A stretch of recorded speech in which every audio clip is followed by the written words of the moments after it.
रात के 1:33।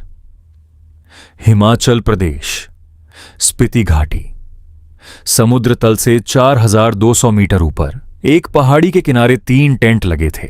अंदर 3 लोग थे, आदर्श, करण और प्रिया। तीनों सो रहे थे या सोने की कोशिश कर रहे थे। स्पीति की रात में ठंड अलग किस्म की होती है, वो ठंड जो हड्डियों के पार जाकर रूह को छूती है। स्लीपिंग बैग के अंदर भी उस ठंड से बचना मुश्किल था। तभी करण की आंख खुली। कुछ था, कोई आवाज नहीं थी, बस कुछ था। उसने टेंट की जिप खोली, बाहर झांका और जम गया। नीचे घाटी में आग जल रही थी। बड़ी आग नहीं, छोटे छोटे अलाव 10 से 12 जगह, और उन अलावों के आसपास लोग थे, नाच रहे थे। उनकी परछाइयां अलाव की रोशनी में हिल रही थीं। करण ने आंखें मली, फिर देखा। हां, लोग थे घाटी में, रात के 1 बजे नाचते हुए। और उनके नाच की आवाज, वो घुंघरुओं की आवाज, छन छन छन, दूर से आ रही थी। करण ने पीछे मुड़कर आदर्श का टेंट ठपठपाया। यार उठ! आदर्श ने कुनमुनाकर टेंट खोला। क्या है भाई? रात को नीचे देख। आदर्श ने देखा, उसकी नींद उड़ गई। प्रिया भी जाग गई। तीनों टेंट के बाहर खड़े थे, ठंड में। नीचे घाटी में वो छोटे छोटे अलाव जल रहे थे, वो परछाइयां नाच रही थीं, और घुंघरुओं की वो आवाज, छन छन छन। ये कौन है? प्रिया ने फुसफुसाकर कहा। पता नहीं, शायद कोई स्थानीय लोग हों। करण ने कहा। रात के 1 बजे यहां आग जलाकर। आदर्श ने कहा। इसमें तुझे नॉर्मल लग रहा है? आज तीनों चुप रहे और देखते रहे। घाटी में वो रोशनी, वो परछाइयां, वो आवाज, आधे घंटे तक। फिर एक एक करके अलाव बुझने लगे, परछाइयां गायब होने लगीं, घुंघरुओं की आवाज धीमी होती गई, और 5 मिनट में सब खत्म। घाटी खाली, अंधेरा, सन्नाटा, जैसे कुछ हुआ ही नहीं। तीनों एक दूसरे को देखते रहे, फिर वापस टेंट में घुस गए। लेकिन उस रात किसी की नींद नहीं आई। कहानी शुरू होती है 2 दिन पहले से।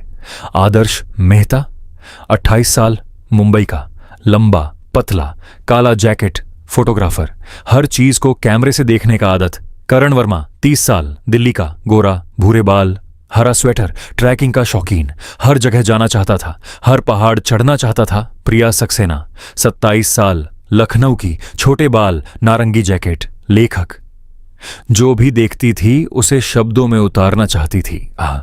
तीनों स्पीति घाटी आए थे।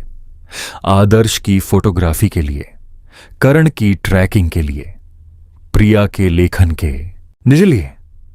काजा से निकले थे पिन घाटी की तरफ। रास्ते में एक जगह करण ने कहा, यहां रुकते हैं, यहां से घाटी का व्यू बहुत अच्छा होगा, सूर्यास्त की फोटो मिलेगी। आदर्श मान गया, प्रिया मान गई। टेंट लगाए, खाना बनाया, सूर्यास्त देखा, सो गए। और रात को वो हुआ जो हुआ। सुबह जब आंख खुली तो धूप निकली हुई थी। स्पीति की सुबह साफ होती है। नीला आसमान, सफेद पहाड़, नीचे भूरी घाटी। आदर्श ने कैमरा उठाया, करण ने चाय बनाई, प्रिया ने अपनी डायरी खोली। लेकिन रात की बात मन से नहीं गई थी।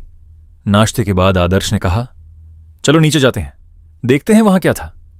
प्रिया और करण तैयार हो गए। तीनों नीचे उतरे घाटी में, जहां रात को अलाव जल रहे थे। पहुंचे तो कुछ नहीं था, बस रेत, पत्थर और राख। जमीन पर गोल गोल जगहों में 10 से 12 जगह जहां रात को अलाव थे, वहां सुबह राख थी, ताजी राख। आदर्श ने घुटने टेके और राख को देखा। करण मन ने उसके आसपास की जमीन देखी। पैरों के निशान नहीं थे, एक भी नहीं। ये कैसे हो सकता है? करण ने कहा। इतने लोग थे, नाच रहे थे, पैर के निशान होने चाहिए, नहीं है। प्रिया ने धीरे से कहा। तीनों चुप रहे, राख के उन गोल निशानों को देखते रहे। तभी प्रिया का पैर किसी चीज से टकराया। उसने नीचे देखा, मिट्टी में कुछ था। उसने झुककर देखा, घुंघरू, पुराना, मिट्टी से सना हुआ, धातु का, छोटा। उसने उठाया। आदर्श ने देखा, करण ने देखा, घुंघरू पुराना था, बहुत पुराना, धातु पर हरा रंग चढ़ा हुआ था। लेकिन उसे हिलाया तो आवाज आई, वही आवाज, छन, वही जो रात को आ रही थी। तीनों जम गए। प्रिया ने घुंघरू जेब में रख लिया। तीनों वापस टेंट की तरफ चले। रास्ते में एक गांव आया, छोटा सा, 20 से 25 घर। एक बूढ़ी औरत घर के बाहर बैठी थी। करण ने रुककर उससे पूछा, माता जी नमस्ते। यहां नीचे घाटी में रात को कुछ था, आग और नाच। बूढ़ी औरत ने उन्हें मेरी देखा लंबे समय तक, फिर बोली, कब आए तुम लोग? कल, करण ने कहा। कहां टेंट लगाया? करण ने ऊपर इशारा किया। वहां? हां। बूढ़ी औरत उठी, अंदर गई और एक बूढ़े आदमी को बाहर लेकर आई। बूढ़े आदमी ने तीनों को देखा। तुम वहां टेंट लगाए हो? हां, आदर्श ने कहा। बूढ़े ने एक लंबी सांस ली। बैठो। तीनों बैठ गए। बूढ़े ने बताना शुरू किया। 50 साल पहले 1974 की बात है। यहां एक बंजारा कैंप था। बंजारे लोग जो एक जगह नहीं रुकते, घूमते रहते हैं, वो हर साल इस घाटी से गुजरते थे। उनका एक बड़ा कैंप था। कोई 60 से 70 लोग, आदमी, औरतें, बच्चे, सब। बूढ़े ने रुककर नीचे घाटी में देखा। एक रात, सितंबर की रात, वो कैंप लगाए थे।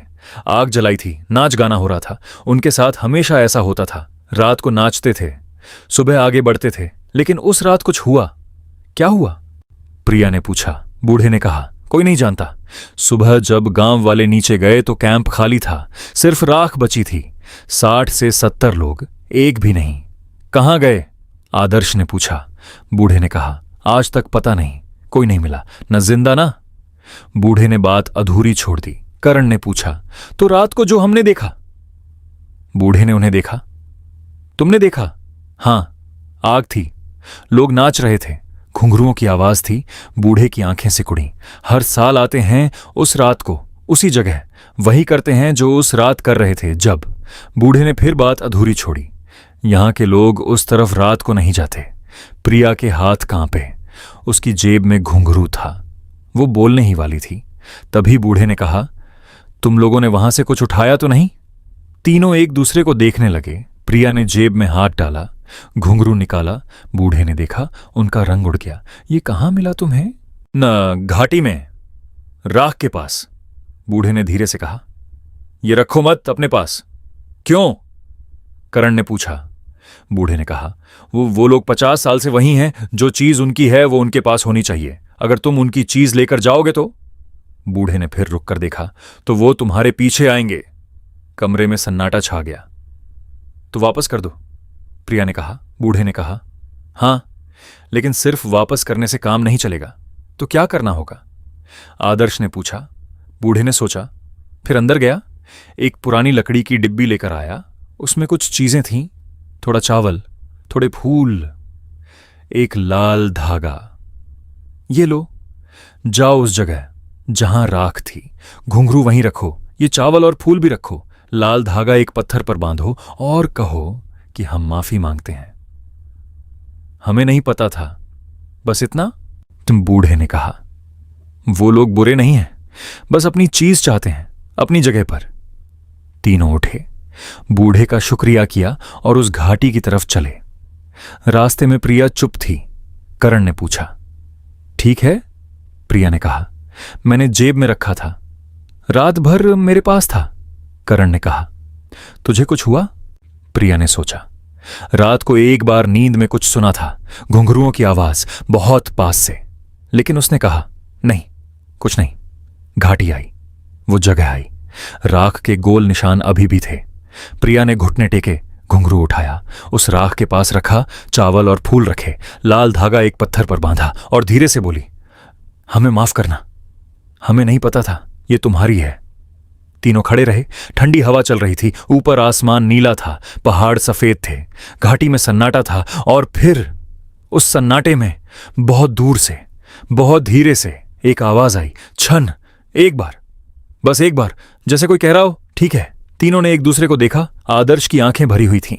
करण ने नाक पर हाथ रखा। प्रिया ने ऊपर आसमान की तरफ देखा। 50 साल, 50 साल से वो लोग उस रात में थे, नाच रहे थे, आग जला रहे थे, घुंघरू बजा रहे थे, जिंदगी जी रहे थे, जैसे उस रात को उन्होंने जिया था, जब सब कुछ ठीक था, जब कुछ नहीं हुआ था।